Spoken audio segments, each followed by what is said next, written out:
जज साहब अपनी ही माँ को आश्रम में छोड़ आए। आश्रम में माँ पर नजर रख सके इसलिए उधर के चौकीदार से दोस्ती कर ली थी और कुछ पैसे दे दिए थे।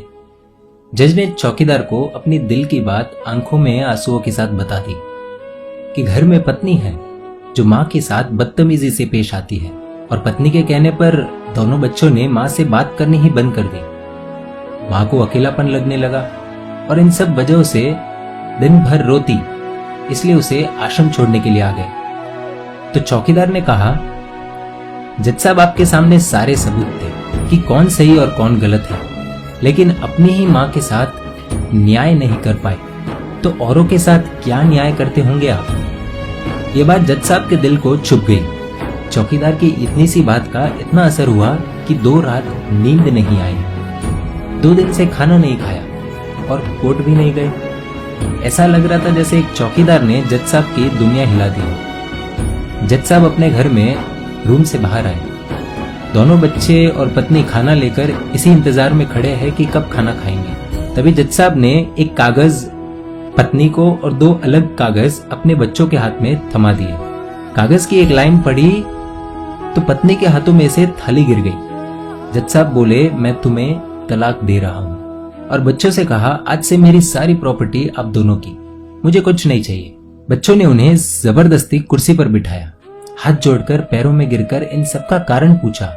आंखों में आंसुओं के सैलाब के साथ जज साहब बोले कि मैं मेरी 65 वर्ष की माँ को आश्रम छोड़ के आया हूँ, अनजान लोगों के भरोसे छोड़ के आया हूँ, और आप सब कारण पूछ रहे हैं। हम लोगों को शर्म आनी चाहिए। रोज मेरे कोर्ट से आने के बाद माँ रोती थी कि बेटा प्लीज मुझे ओल्ड एज होम में शिफ्ट कर दो। आप में से किसी ने भी माँ से सीधे मुंह बात नहीं की और ये भी भूल गए कि जिस जज को आज पूरा शहर सलाम करता है, उसी जज को बनाने में उस माँ का कितना बड़ा रोल है। कभी दूसरों के घरों में काम करने जाती तब भी मुझे अकेला ना छोड़ती। ऐसी भगवान समान माँ को मैंने आश्रम में छोड़ दिया, और वो भी ऐसे लोगों के भरोसे जिन्हें ये तक नहीं पता कि माँ को क्या बीमारियां है। खुद को कोसते हुए जज साहब कहते हैं, दूसरों पर फैसले सुनाने वाला आज मैं खुद हार गया।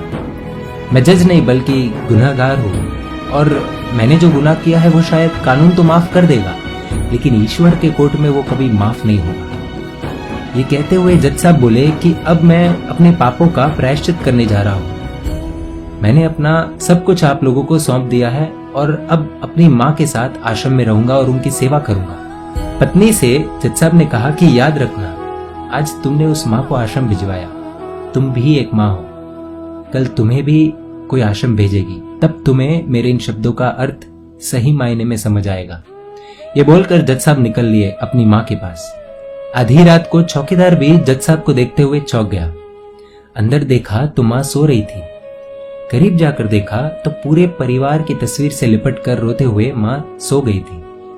आश्रम का प्रशासन भी जाग गया, क्योंकि पीछे पीछे माँ और बच्चे भी आ गए। उन्हें यह एहसास हो गया कि उन्होंने क्या पाप किया है। तभी आश्रम की एक कर्मचारी बोली, हम इन्हें आपको नहीं सौंप सकते, क्या पता कल आप इन्हें मार दो तो। ये सुनते ही जज साहब की पत्नी को दिल में बहुत दर्द हुआ।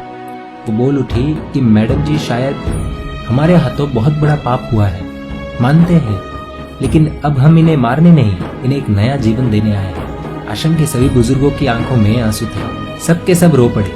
खुशी के आंसुओं के साथ माँ को घर ले आए। लेकिन वही आश्रम में अनेक आंखें ऐसी थी जो किसी ना किसी का इंतजार कर रही थी। दोस्तों, इस कहानी का उद्देश्य तो आप सब समझ गए होंगे, इसलिए शेयर कीजिए और हर घर तक इस कहानी को पहुंचाइए, क्योंकि माँ तो माँ होती है। सब होगा तुम्हारे पास पर सुकून नहीं होगा। सुकून सिर्फ माँ के आंचल में होता है।